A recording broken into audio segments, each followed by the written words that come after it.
Quello è un progetto che mi affascina, che ha avuto successo e mi piacerebbe rendere protagonisti proprio i giovani della nostra città per divulgare le ricchezze. Stiamo vedendo proprio in questi giorni degli ottimi esempi di ragazzi giovani che si sono messi in gioco quasi per gioco e stanno diventando dei veri e propri promoter della nostra città. Ecco, se fossero molti di più, magari anche sostenuti dall'amministrazione, credo che potrebbe venire fuori qualcosa di davvero forte e impattante anche per il mondo del commercio.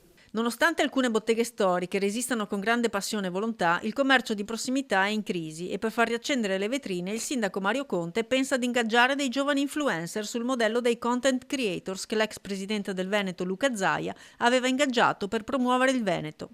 Internet non può essere il nemico, ma un alleato da cavalcare. Internet ci sta travolgendo, o lo governiamo o lo subiamo.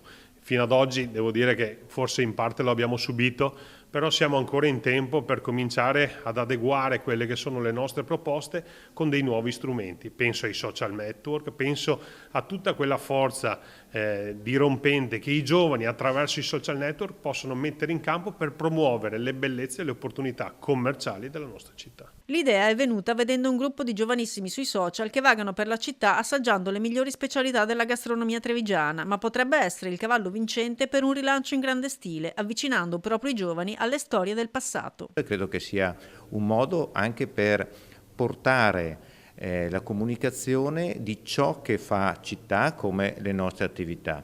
Allora portare questi influencer sotto i portici della città, lungo le vie, dentro i negozi, credo che possa essere un modo per far capire quanta autenticità ci sia, quanta identità ci sia, quanta tipicità ci sia in questa città di Treviso che merita di essere vista. Una città che cerca una sua via contemporanea per rilanciarsi anche attraverso il nuovo piano parcheggi che per ora dà risultati positivi. I dati dicono una cosa, che è la cosa che a noi sta più a cuore. Ciò che è importante dei parcheggi è la rotazione dei parcheggi, perché il posto a auto occupato non ci dice nulla, perché se è occupato per 8 ore dalla stessa auto, magari del residente che gratuitamente la posteggia lì, non ha lo stesso valore per la città che lo stesso stallo occupato per 8 ore da 8 auto diverse che stanno un'ora. Allora il tema primo, il primo bilancio è positivo perché la rotazione dei parcheggi è aumentata. I residenti hanno capito